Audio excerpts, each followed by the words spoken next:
Hello everybody, welcome back. Happy Tuesday. As you can see, the cardboard of background, I guess that's going to be the name of it, the cardboard of background is there. We've got the TTM stand there. It is TTM Tuesday. Now, I would say, and this is the perfect example of the ups and downs of the TTM hobby. Last week with, the Ray Bork and the Dale Earnhardt Jr., I would have to say was probably the best week of TTMs that I have ever received in the, I'd say, going on 10 years that I've been engaging in this hobby. That said, this week might be one of the strangest. But we will get into that actually right now. We're going to start off with the RTS. We had one comeback. I had sent out to Martin Short, care of Snug Entertainment at Wilshire Boulevard in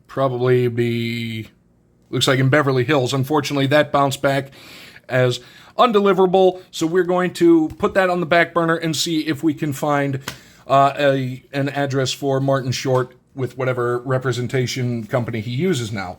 But now on to the first of, I'm going to say 2.5 successes. We have, after a 40-day turnaround, one of one for free, a card I got care of the Autograph Fisherman, John Burgess, and it's good old Penguins Inc. We have Mike Bullard on the old OPC. What year was it? 86, 87 OPC, signed in black, looking right there. And that, ladies and folks, is what you call one heck of a mustache. So, Mr. Bullard, thank you so much. Truly appreciate you. And I like getting the old Penguins Inc., especially one, old Penguins, less eye twitch inducing than modern Penguins. And the old proper logo. That triangle needs to be shot out of a cannon. Number two, and this is now where it starts to get... Okay, this is where it starts to get weird. But it's the third one that's the weirdest. Now, number two, after a very long wait, 1,775 days, that works out to 4 years and 10 months. This is the address right there. Completely outdated because I sent it to as you can see, the Kansas City Royals when he was still playing there.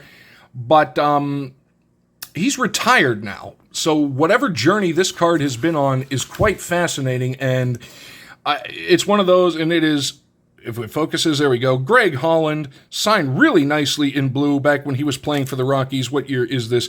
2018. I only wish I knew what the journey of those cards has been. When something is gone for that amount of time, like I'm talking, a hair under 5 years that TTM was out. Like, where did it go? What happened to it? What things did it see? But more to the point, huge thank you to Mr. Holland for whatever journey he went on in the latter part of his career and then into his retirement years.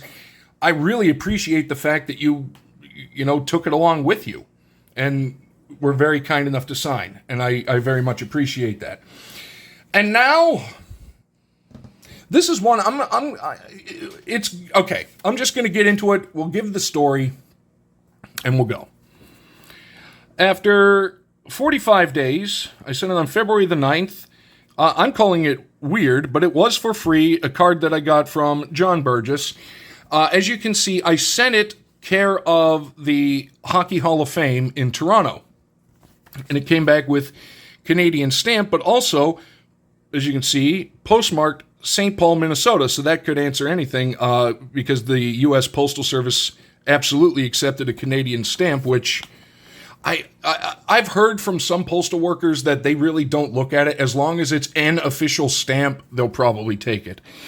But okay, I'm just gonna get into it. So that was the first part. The second part came when I got the card, and it's Phil Housley, by the way. This is the card that John sent me, the 90-91 Upper Deck when he was on the Jets. And as you can see, unfortunately, it came back unsigned.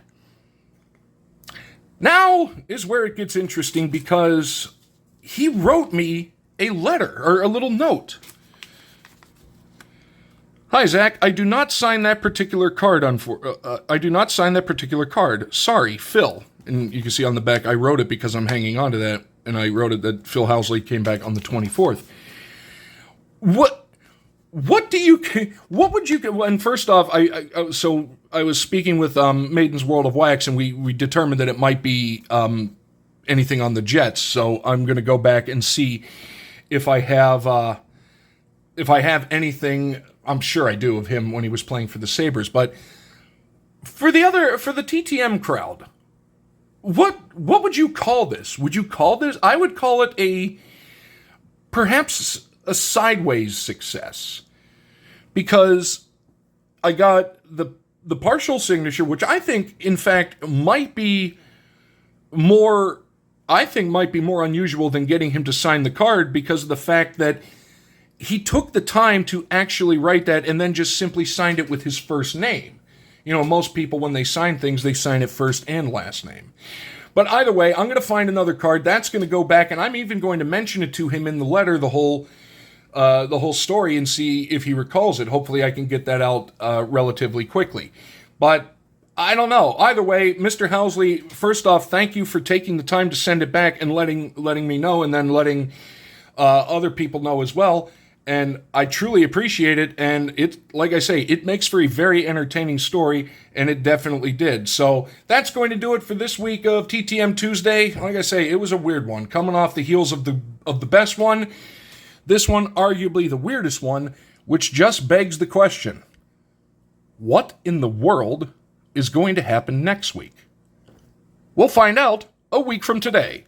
Thank you so much, everybody. Let me know what you thought down below, and we will see you next time.